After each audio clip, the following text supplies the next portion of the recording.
Good afternoon to everyone and Dr. Skinner.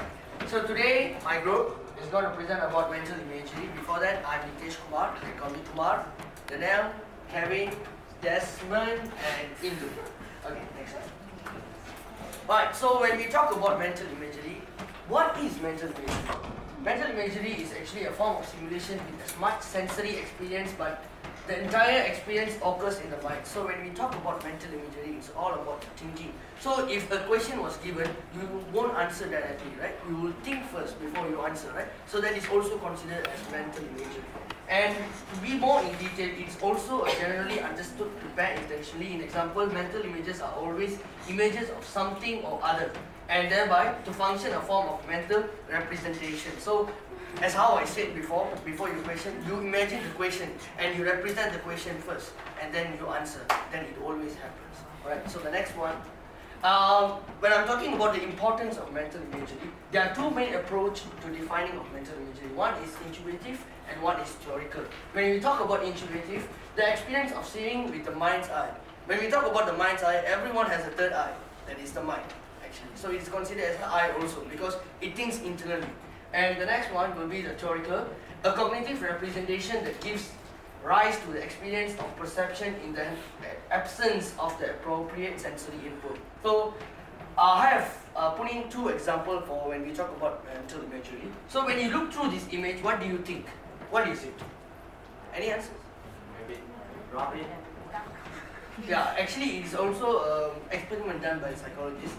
So when you don't look at the image first, you think your answer. What will it be?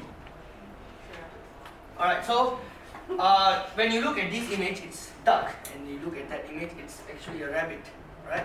And look at another image, it's actually right beside an elephant and right beside a fly. When I just give a question like this, of course you all are blank, right? So you don't know what to answer. So think about it. Does the rabbit have two paws? Look at this image only, not only at this image. So how many paws does the rabbit have? Four. Alright, when you look at this, now you have a clear picture, right? When you look at this, you can think that because you have in your mental, it's like rabbit has four paws, but it could be six paws or anything, right? So that's the thing. So you have to think out. You already have the answer in your mind that it is four paws. So whatever image is thrown outside, you will just say rabbit is four paws. So that is how you think mental imagery works, and it is very important for clarity. Alright, so the next one I will pass to Daniel. Thank you. Hi guys. So I'll be talking about two sections. I'll be talking about the characteristics of mental imagery and the types of mental imagery. So now I'll go to this first. There are three types: the number of sensory modes, controllability, and vividness. So the number of sensory modes, it talks about whether the images has other senses embedded in. Whether like a song or anything like that will bring up any other emotions that will lead for that image to pop up in your mind. And then we talk about controllability, is whether the image can be manipulated. Whether like you're having like you say you're daydreaming and there's an image in your mind, you can control how it should go. Alright? And then vividness is the degree of clarity of the image, whether it's clear and unambiguous or it's fuzzy. Alright? Next. So there are 10 types of mental imagery. I won't go through all of them. I will only go through hypnagogic, archetypal imagery, and guided imagery. But if you do have a chance, do read up on it. It's really interesting. Next. Okay, so hypnagogic, I'm not sure if I'm pronouncing it right. It's images experienced just before sleep and are very, very much vivid. Okay, so it's before you sleep, you know how you think about a lot of things in your mind, and then that contributes to maybe you have a dream, maybe you don't. Okay? And then archetypal imagery. So Carl Jung believed that certain types of imagery from the unconscious mind was not random at all. So these images that popped up in your mind eventually was stories, which then led as myths, which was then passed down generation to generation to generation. And this is one of them, that picture in the corner there. And then the last one, which I will talk about, is guided imagery. It's consciously selected and used for specific purposes. So it's your own way of thinking. Like you may have, okay, let's say you're a smoker, okay? And you know that you have smoker's lung. But because you may want to change that, the image of clear pink lungs comes into your mind. So you know what? I'm gonna try and get that lung instead of the black lungs. Okay, I'll pass it on to Kevin. Alright, good afternoon. Today I'll be talking about visual imagery. So imagery consists of descriptive language that can function as a way for the readers to understand better what the author is actually writing about.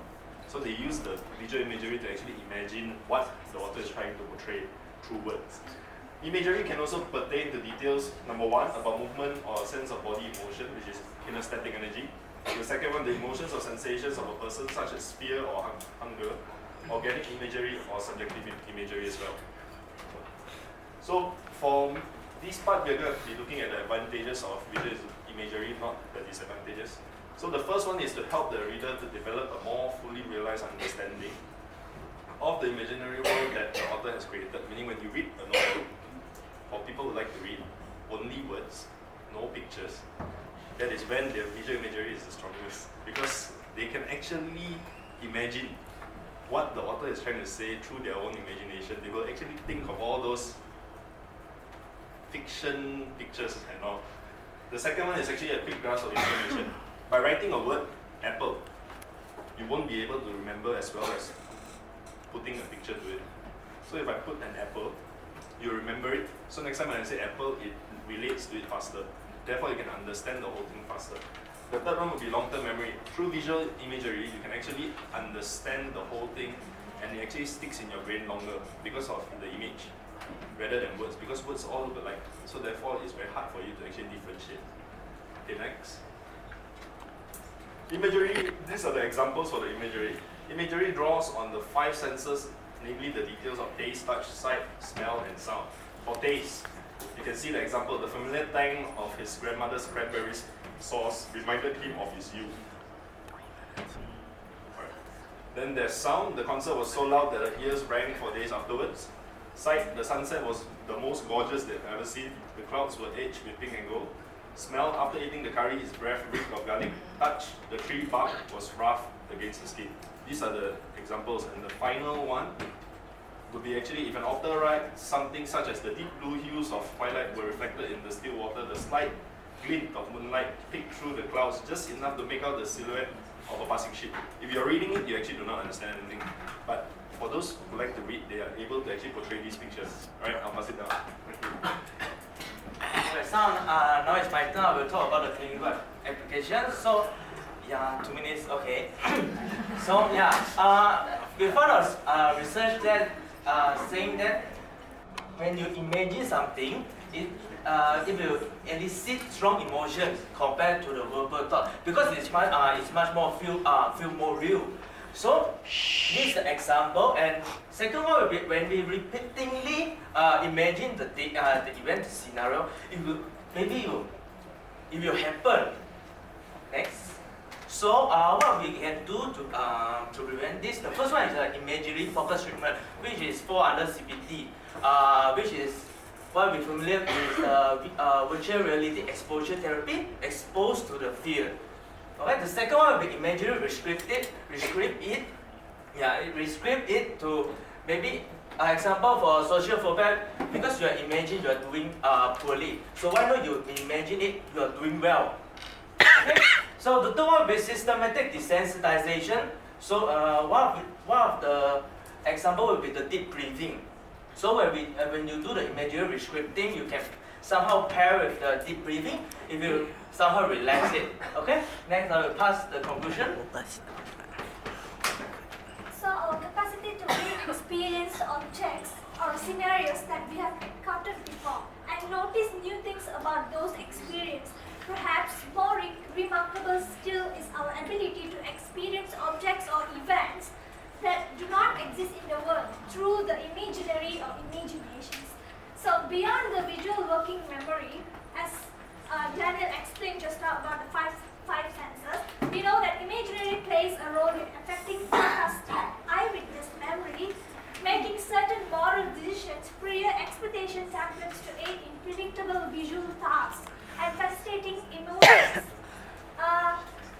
Clinical research basically in this mental imaginary, even though there's a lot of mental disorders,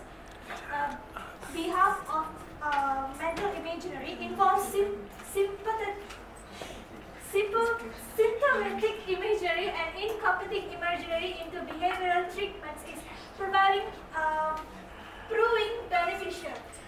It is exciting to begin to see the detailed and